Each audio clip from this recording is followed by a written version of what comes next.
ಸ್ವಾಗತ ಸ್ವಾಗತ, ಮೈಸೂರು ಅರಮನೆಗೆ ಸುಸ್ವಾಗತ. ಜಗದ್ವಿಖ್ಯಾತ ಮೈಸೂರು ಅರಮನೆಯ ಮುಂದೆ ನೀವಿದ್ದೀರಿ. ಮೈಸೂರು ಬರೀ ಸ್ಥಳವಲ್ಲ, ಬರೀ ಹೆಸರಲ್ಲ, ಇದು ರಾಜರ ಸಂಸ್ಕೃತಿಯ ತವರು, ರಸಿಕತೆಯ ಬೀಡು, ಸದಭಿರುಚಿಯ ಸಂಕೇತ.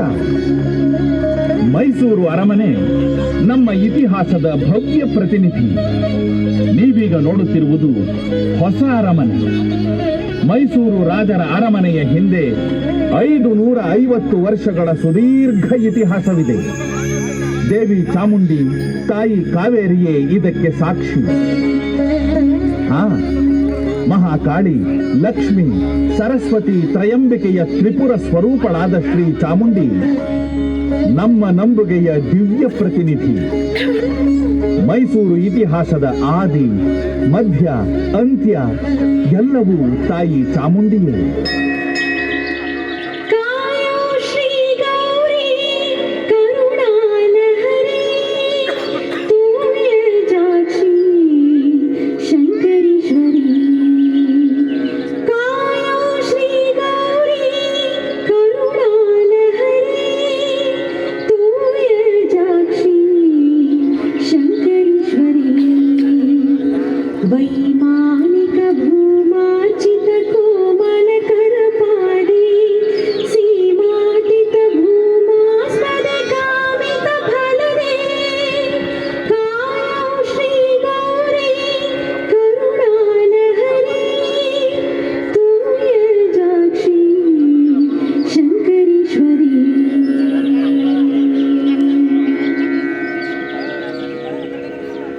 ಪುರಾಣದಲ್ಲಿ ಈ ಪ್ರದೇಶ ಮಹಿಷ ಮಂಡಲ ಎಂದು ಪ್ರಸಿದ್ಧಿ. ಚಾಮುಂಡಿ ಇಲ್ಲಿ ಬಂದು ನೆಲೆಸಿದ್ದೇ ಒಂದು ರೋಚಕ ಕಥೆ. ಹಿಂದೆ ಇಲ್ಲೊಬ್ಬ ರಾಕ್ಷಸನಿದ್ದ. ಅವನ ಹೆಸರು ಮಹಿಷ. ಅವನು ಅತ್ಯಂತ ಕ್ರೂರಿಯಾಗಿದ್ದ, ಜನ ಕಂಟಕನಾಗಿದ್ದ.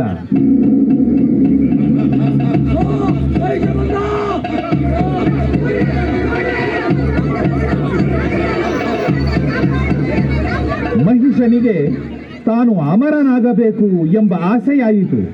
ಶಿವನನ್ನು ಕುರಿತು ಘೋರ ತಪಸ್ಸು ಮಾಡತೊಡಗಿದ.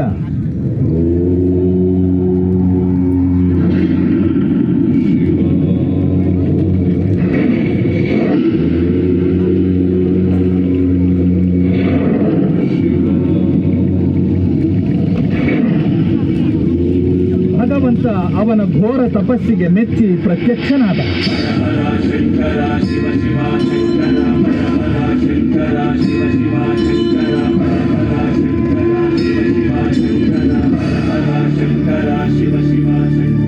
ಭಕ್ತಾಗ್ರೇಸರ ಮಹಿಷಾಸುರ, ಏಳು, ನಿನ್ನ ಘೋರ ತಪಸ್ಸಿಗೆ ಮೆಚ್ಚಿ ಪ್ರತ್ಯಕ್ಷನಾಗಿದ್ದೇನೆ.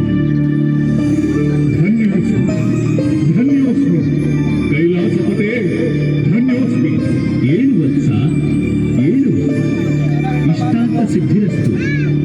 ಬೇಕಾದವರ ಕೇಳಿಕೊ. ದೇವ, ಅತಳ ವಿತಳ ಪಾತಾಳದಲ್ಲಿರುವ ಯಾವ ಗಂಡಸಿಂದಾಗಲಿ ಪ್ರಾಣಿಯಿಂದಾಗಲಿ ನನಗೆ ಮರಣ ಸಂಭವಿಸದಂತೆ ವರ ನೀಡು ತಂದೆ, ವರ ನೀಡು. ತಥಾಸ್ತು.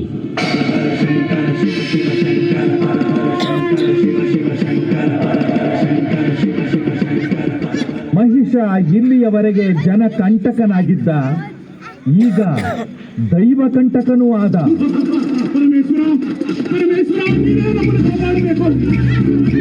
ಕೈಲಾಸಪತಿ, ಕೈಲಾಸಪತಿ, ಶರಣು ಶರಣು ನಿನಗೆ.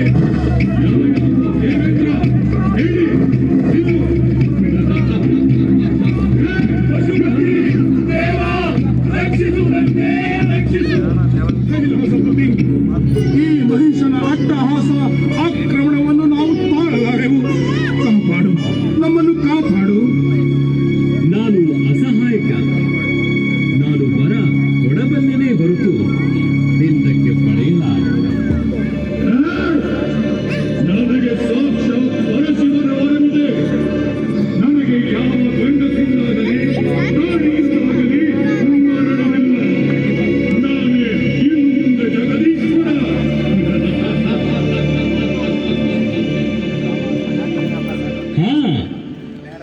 ಬಾರದೆ ಇರುವುದು ಗಂಡಸಿಂದ, ಪ್ರಾಣಿಯಿಂದ. ಆದರೆ ಹೆಣ್ಣಿನಿಂದ ಬರಬಾರದೆಂದಿಲ್ಲ. ಪಾರ್ವತಿ ಶಕ್ತಿಯ ಅವತಾರ. ಅವಳನ್ನು ಪ್ರಾರ್ಥಿಸಿ ನಿಮ್ಮ ಶಕ್ತಿಯನ್ನೆಲ್ಲ ಅವಳಿಗೆ ಧಾರೆ ಎರೆಯಿರಿ. ಅನಾಥ ರಕ್ಷಕಿ, ಬೃಹನ್ನಾಯಕಿ, ಜಗನ್ಮಾತೆ, ಕಾಪಾಡು ತಾಯೇ, ಕಾಪಾಡು.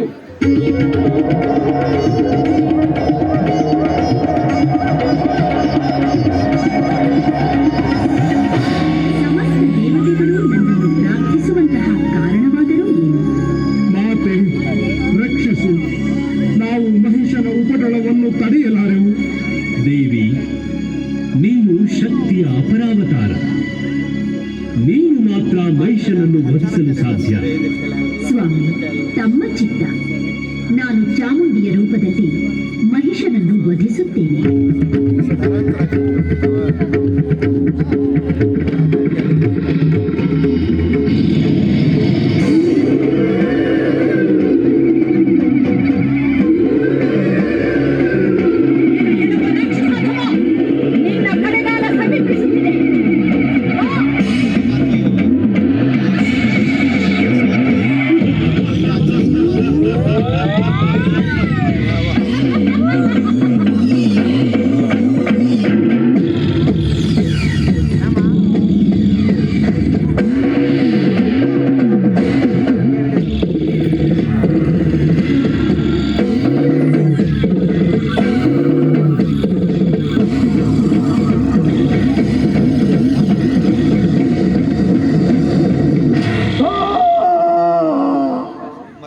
ಜಯ ಜಯ ದುರ್ಗೆ, ಜಯ ಜಯ ಚಾಮುಂಡಾಂಬಿಕೆ, ಜಯ ಜಯ ಚಾಮುಂಡೇಶ್ವರಿ.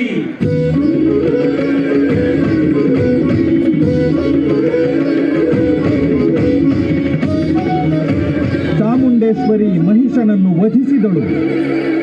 ಅವಳ ರೌದ್ರ ರೂಪವನ್ನು ನೋಡಿದ ದೇವತೆಗಳು ನಡುಗಿ ಹೋದರು. ಶಾಂತ ರೂಪಿಣಿಯಾಗುವಂತೆ ಪ್ರಾರ್ಥಿಸಿದಳು.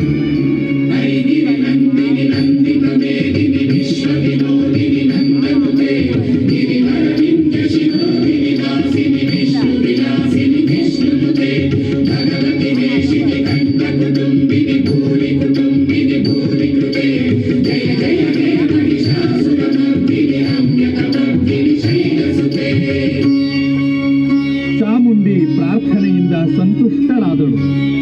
ಶಾಂತ ರೂಪ ತಳೆದಳು. ಮೈಸೂರು ಚಾಮುಂಡಿಯಾದಳು.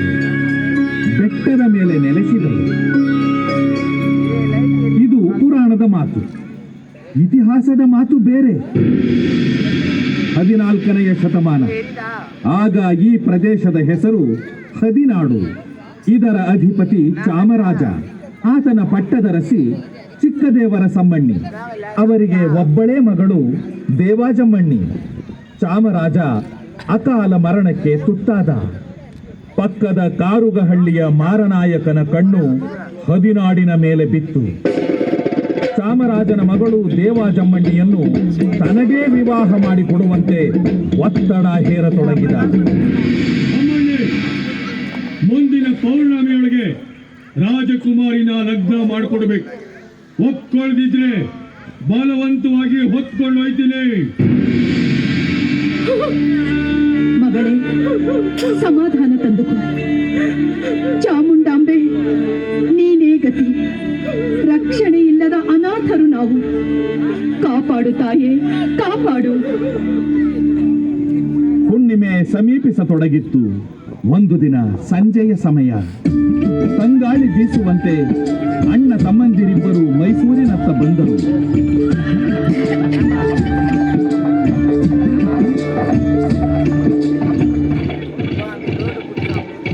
ಕೋಡಿ ಭೈರವ ದೇವಸ್ಥಾನದ ಎದುರು ಬಂದು ನಿಂತರು. ಸರ್ವಾಣಿ ರೂಪಾಣಿ ವಿಚಿತ್ಯ ಧೀರಃ ನಾಮಾನಿ ಕೃತ್ವಾ ವಿವದನ್ಯದಾಸ್ತಿ. ಮಂಗಳಾಗ್ತೈತಿ. ಯಾರ ಹೊಸದರು ಅಂತ ಕಾಣುತ್ತೆ. ಪ್ರಣಾಮಗಳು. ನನ್ನ ಹೆಸರು ಯದುರಾಯ. ಇವನು ನನ್ನ ಕಿರಿಯ ಸೋದರ. ಹೆಸರು ಕೃಷ್ಣರಾಯ. ಪ್ರಣಾಮಗಳು ಜಂಗಮರೇ. ಸಂತೋಷ. ಪ್ರಸಾದ ಸ್ವೀಕರಿಸಿ. ನಾವು ಯದುಕುಲ ಸಂಜಾತರು ದ್ವಾರಕೆಯಿಂದ ಹೊರಟು ದೇಶ ಸುತ್ತಾಡುತ್ತಾ ಬಂದಿದ್ದೇವೆ. ಕೆಲವು ದಿನ ಇಲ್ಲಿ ತಂಗಬಹುದಷ್ಟೇ. ಓಹೋ, ಧಾರಾಳವಾಗಿ. ಕೋಡಿ ಭೈರವನ ಸಾನ್ನಿಧ್ಯ, ಪ್ರಶಾಂತವಾದ ವಾತಾವರಣ ಮನಸ್ಸಿಗೆ ನೆಮ್ಮದಿ ನೀಡುತ್ತೆ. ಪೂಜ್ಯರೇ, ಇಲ್ಲಿಯ ವಿಶೇಷವೇನು? ಇದು ನಮಗೆ ಹೊಸ ಪ್ರದೇಶ. ಏನೆಂದು ಹೇಳಲಿ, ಇಲ್ಲಿಯ ರಾಜಮನೆತನಕ್ಕೆ ಬಂದಿರುವ ದುರ್ಗತಿಯಿಂದ ಇಡೀ ಹದಿನಾಡೇ ಹಲವುತ್ತಿದೆ.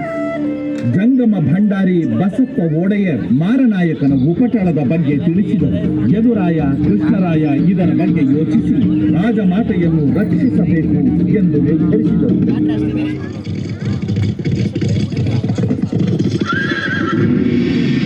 ರಾಜಮಾತೆಗೆ ನಮ್ಮ ಪ್ರಣಾಮಗಳು. ನಾವು ಯದುಕುಲ ವಂಶಸ್ಥರು. ನಿಮ್ಮನ್ನು ಬಿಕ್ಕಟ್ಟಿನಿಂದ ಪಾರು ಮಾಡಲು ಬಂದಿದ್ದೇವೆ. ಮದುವೆಗೆ ಒಪ್ಪಿರುವುದಾಗಿ ಮಾರನಾಯಕನಿಗೆ ಸುದ್ದಿ ಕಳಿಸಿ ಮುಂದಿನ ಹುಣ್ಣಿಮೆಯೇ ಅವನ ಮಾರಣ ಹೋಮವಾಗಲಿ. ರಾಜಮಾತೆ ಮಾರನಾಯಕನಿಗೆ ಸುದ್ದಿ ಕಳಿಸಿದರು. ಹುಣ್ಣಿಮೆ ಬಂದಿತು. ಮಾರನಾಯಕನ ದಿಬ್ಬಣ ಕಾರುಗಹಳ್ಳಿಯಿಂದ ಹದಿನಾಡಿಗೆ ಹೊರಟಿತು. ಯದುರಾಯ ಮತ್ತು ಕೃಷ್ಣರಾಯ ವೇಷ ಮರೆಸಿಕೊಂಡು ಮಾರನಾಯಕನ ದಿಬ್ಬಣದಲ್ಲಿ ಸೇರಿಕೊಂಡರು.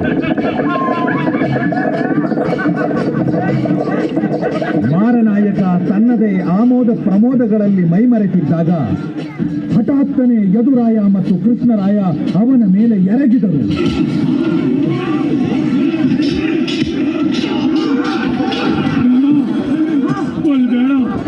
ನನ್ನ ಪ್ರಾಣ ಉಳಿತು.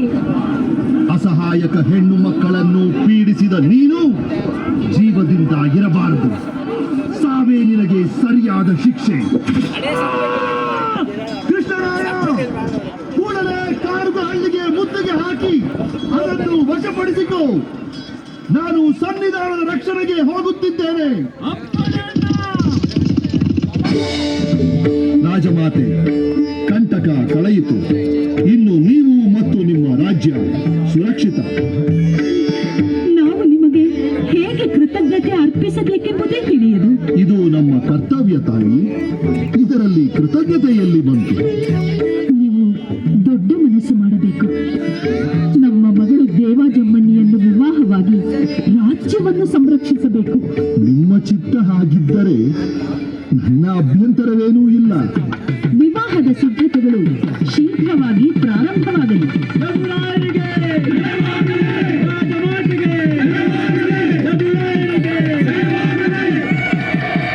ಹೀಗೆ ಕರ್ನಾಟಕದಲ್ಲಿ ಹೊಸದೊಂದು ಸಾಮ್ರಾಜ್ಯ ಸ್ಥಾಪನೆಗೆ ಅಮೃತ ಘಳಿಗೆ ಕೂಡಿ ಬಂದಿತು. 1399 ಏಪ್ರಿಲ್ 11ರಂದು ಯದುರಾಯರು ವಿದ್ಯುಕ್ತವಾಗಿ ಪಟ್ಟಕ್ಕೆ ಬಂದರು. ಒಡೆಯರ್ ಎಂಬ ಬಿರುದನ್ನು ಧರಿಸಿ ರಾಜ್ಯವಾಳತೊಡಗಿದರು. ಯದುವಂಶದ ಅರಸರು ಮೈಸೂರು ಒಡೆಯರ ವಂಶದ ಮೂಲ ಪುರುಷರಾದರು. ಮುಂದಿನ ಕಥೆಯನ್ನು ನಾನು ಹೇಳುತ್ತೇನೆ. ತಾಯಿ, ನೀನು ಯಾರು? ನನ್ನ ಹೆಸರು ಕಾವೇರಿ.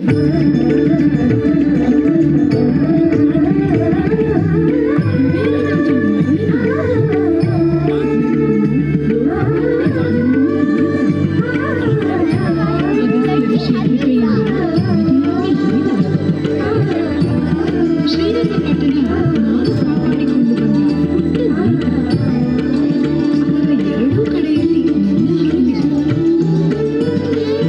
1610ರಲ್ಲಿ ರಾಜ ಒಡೆಯರು ನನ್ನ ಈ ಪುಟ್ಟ ದ್ವೀಪದ ಮೇಲೆ ಆಕ್ರಮಣ ಮಾಡಿದರು. ವಿಜಯನಗರದ ರಾಜ ಪ್ರತಿನಿಧಿಯಾಗಿದ್ದ ಶ್ರೀರಂಗರಾಯ ದೊಡ್ಡವನಾಗಿದ್ದ. ನನ್ನ ದ್ವೀಪವನ್ನು ರಾಜ ಒಡೆಯರಿಗೆ ಒಪ್ಪಿಸಿ ತಲಕಾಡಿಗೆ ಓಡಿ ಹೋದ. ರಾಜ ಒಡೆಯರು ಜಗತ್ ಪ್ರಸಿದ್ಧ ವಿಜಯನಗರದ ರತ್ನ ಸಿಂಹಾಸನದ ಎದುರು ನಿಂತರು. ಅದರ ಸೌಂದರ್ಯ ಹಿಡಿದಿಟ್ಟುಕೊಳ್ಳಲು 2 ಕಣ್ಣು, ಅದರ ಖ್ಯಾತಿಗೆ 2 ಸಾಕು. ಅದರ ಸೌಂದರ್ಯವನ್ನು ಕುರಿತು ಲೋಕವೇ ಹಾಡಿತು. ಮುತ್ತು ರತ್ನ ಖಚಿತ ಮಿನುಮಿನುಗುವಂತ ಅರಮನೆಯ ಸಿಂಹಾಸನ, ಧರೆಯೆಲ್ಲ ಇಲ್ಲ ಹೊಳೆ ಹೊಳೆಯುವಂತ ಅದಕ್ಕೆಲ್ಲ ಸರಿಸಮಾನ, ಅದಕ್ಕಿಲ್ಲ ಸರಿಸಮಾನ. ಗಂಧ ಕುಸುರಿ ಸೊಬಗು, ಗಂಧ ಪೆಟ್ಟಿ ಮೆರಗು, ಸುತ್ತಮುತ್ತ ಸ್ವರ್ಣ ಸೆರಗು, ಬೆಳ್ಗೊಡೆ ಮೇಲೆ ಸ್ವರ್ಣ ಪಾದ, ಕೆಳಗೆ ಬುಡದಲ್ಲಿ ಚಿನ್ನದ ಕಾಲು, ಬುಡದಲ್ಲಿ ಚಿನ್ನದ ಕಾಲು, ಕರಿಮರದ ಪಟ್ಟಿ ಬೆಳಗು,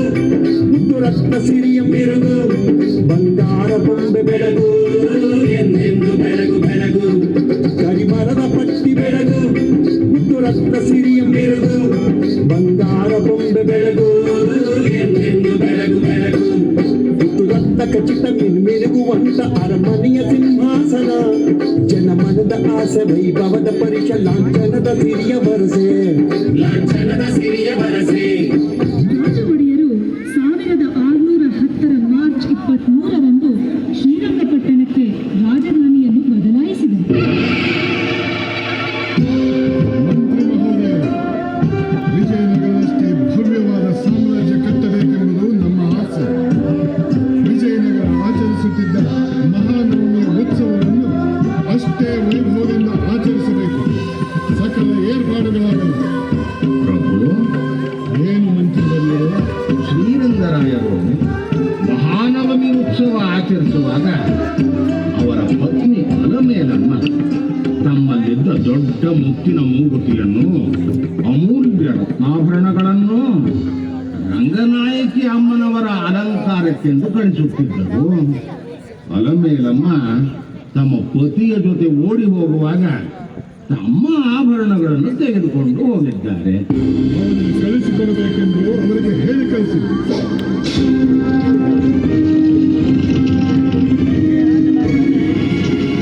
ಇದರಿಂದ ಮೈಸೂರು ಒಡೆಯರು ಸಾಧ್ವಿಯೊಬ್ಬಳ ಶಾಪಕ್ಕೆ ತುತ್ತಾಗಬೇಕಾಯಿತು. ಅಷ್ಟರಲ್ಲಾಗಲೇ ಶ್ರೀರಂಗರಾಯ ನಿಧನನಾಗಿತ್ತು. ಒಡೆಯರ ಆದೇಶ ಅಲಮೇಲಮ್ಮನವರಿಗೆ ತಲುಪಿತು. ಯಾರು ಎಂದು ಕೇಳರಿಯದ ಶಾಪವೊಂದನ್ನು ಕೊಡಲು ಮುಂದಾದರು. ಆಕಾಶದಲ್ಲಿ ಅಲೆಯುವ ದೇವತೆಗಳೇ ಕೇಳಿ, ಅಷ್ಟ ದಿಕ್ಪಾಲಕರೇ ಕೇಳಿ, ಪಂಚಭೂತಗಳೇ ಕೇಳಿ, ಭೂಮಿ ಮೇಲಿನ ಭೂಮಿಯೊಳಗಿನ ಸಮಸ್ತ ಚರಾಚರಗಳೇ ಕೇಳಿ, ಎಂದೊಡಲ ತಾಪವೇ ಹೊರಹೊಮ್ಮುತ್ತಿದೆ ಶಾಪವಾಗಿ. ರಾಜ್ಯ ಹೋಯಿತು, ನನ್ನೊಡಗಿನ ಪ್ರಾಣ ಹೋಯಿತು. ಬಂದಿದೆ ಆಭರಣಕ್ಕೆ ವಿಪತ್ತು, ಬರಬಹುದು ಮಾನಕ್ಕೂ ಒಂದು ದಿನ ಆಪತ್ತು. ಹತ್ತಿ ಬರುತ್ತಿವೆ ವೈರಿಗಳ ಕುದುರೆಗಳು, ಹೋಗುವ ತಾಯಿ ಸೊಸೆ. ಕಿವಿಗೊಟ್ಟು ಕೇಳಿ, ಕಿವಿಗೊಟ್ಟು ಕೇಳಿ. ತಲಕಾಡು ಮರಳಾಗಿ, ತಲಕಾಡು ಮರಳಾಗಿ, ತಲಕಾಡು ಮರಳಾಗಿ, ಮಾಲಂಗಿ ಮಡುವಾಗಿ, ಮಾಲಂಗಿ ಮಡುವಾಗಿ, ಮಾಲಂಗಿ ಮಡುವಾಗಿ. ಮೈಸೂರು ಅರಸರಿಗೆ ಮಕ್ಕಳಾಗದಿರಲಿ, ಮಕ್ಕಳಾಗದಿರಲಿ, ಮಕ್ಕಳಾಗದಿರಲಿ.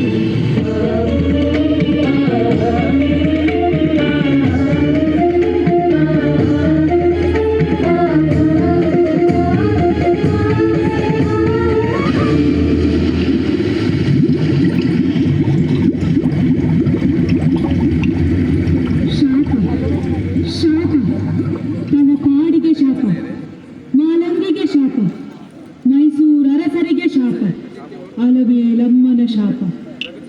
ನನ್ನ ನಡುವಿಗೆ ಹಾರಿದವರು ಎಷ್ಟೋ ಮಂದಿ, ಆದರೆ ಅಲಮೇಲಮ್ಮನನ್ನು ಮಾತ್ರ ಮರೆಯುವಂತಿಲ್ಲ. ಮೈಸೂರು ಒಡೆಯರು ಅವಳು ಕೊಟ್ಟ ಶಾಪವನ್ನೂ ಮರೆಯುವಂತಿಲ್ಲ. ವಿದ್ವತ್ತು, ರಸಿಕತೆ, ಸಾಹಸ, ಸಾಹಿತ್ಯ, ಸಂಗೀತಗಳ ಮಹಾ ಸಂಗಮ ತಟದಲ್ಲಿ ಮೆರೆದು ಮಿಂಚಿದ ಬೆಳಕು ಕಾವೇರಿಯ ತಟದಲ್ಲೂ ಮಿಂಚತೊಡಗಿತು. ಕಂಠೀರವ ನರಸರಾಜ ಒಡೆಯರು ಮೈಸೂರು ರಾಜವಂಶದ ಬಲಭೀಮ, ರಣಧೀರ ಎಂದೇ ಅವರು ಲೋಕಪ್ರಸಿದ್ಧಿ. ಮಲ್ಲ ಯುದ್ಧದಲ್ಲಿ ಅಸಮಾನ ಶೂರ.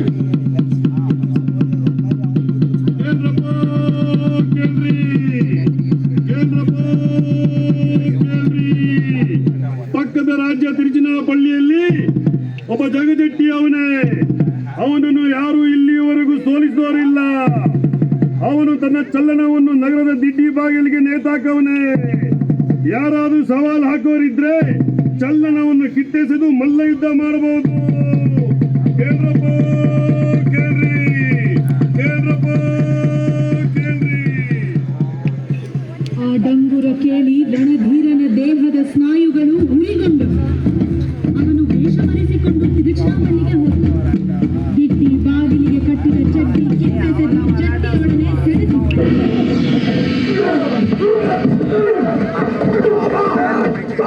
ಕಡೆಗೆ ತನ್ನ ಸೊಂಟದಲ್ಲಿದ್ದ ಕಾಲಾಡದಕ್ಕಿಂತಲೂ ತೀಕ್ಷ್ಣವಾದ ವಿಜಯ ನಾರಸಿಂಹ ಖಡ್ಗವನ್ನು ಮಿಂಚಿನಂತೆ ಪ್ರಯೋಗಿಸಿದ.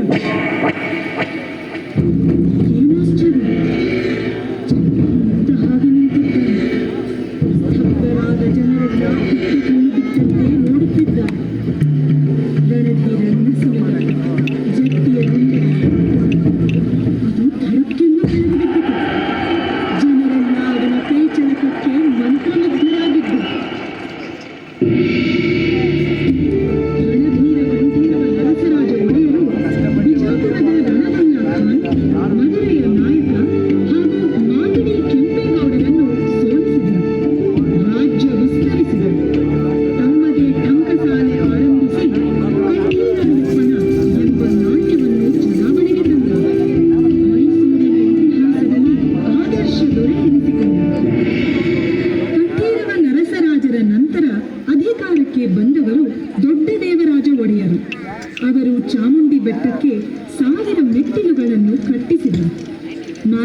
ಸುಂದರವಾದ ನಂದಿ ವಿಗ್ರಹವನ್ನು ಪ್ರತಿಷ್ಠಾಪಿಸಿದರು.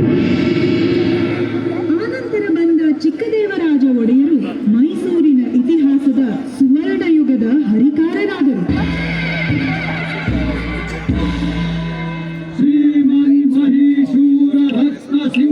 ಸಿಂಹಾಸನಾಧೀಶ್ವರ ತಿರುಸಂತೆಂಬರ ಗಂಧ ರಾಜ ಜಗದೇವ ನವಕೋಟಿ ನಾರಾಯಣ ಅಪ್ರತಿಮ ವೀರ ದಕ್ಷಿಣ ಚಕ್ರವರ್ತಿ ಚಿಕ್ಕದೇವರಾಜ ಬಹುಪರ ಬಹುಪರ ಬಹುಪರ.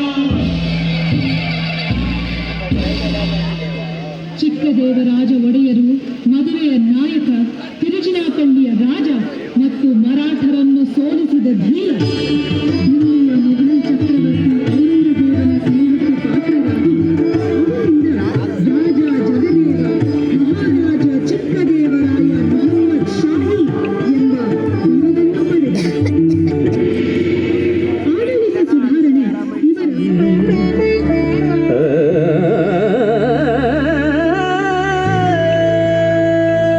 ಜಗತ್ ಪ್ರೇಮಂ ಬೆತ್ತು ನೆಗಳಿಗೆ ಬಾಳ್ಗೆ ಚಿಕ್ಕದೇವೇಂದ್ರ ಮಹಿ ಚಂದ್ರಮಂ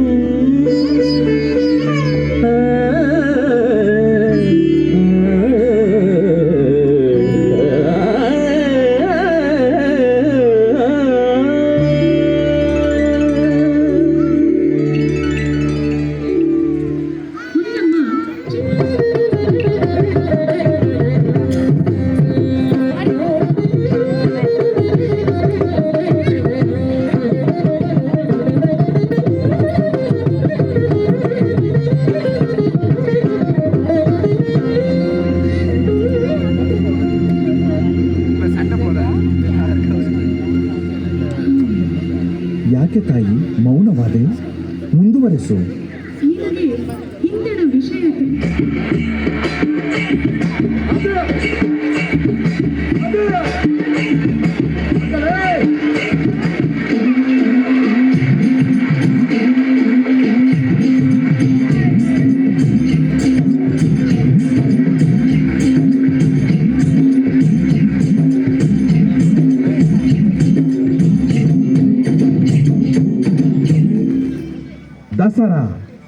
ದಸರಾ ಪರಂಪರೆಯನ್ನು ವರ್ತಮಾನದಲ್ಲಿ ಪ್ರತಿನಿಧಿಸುವ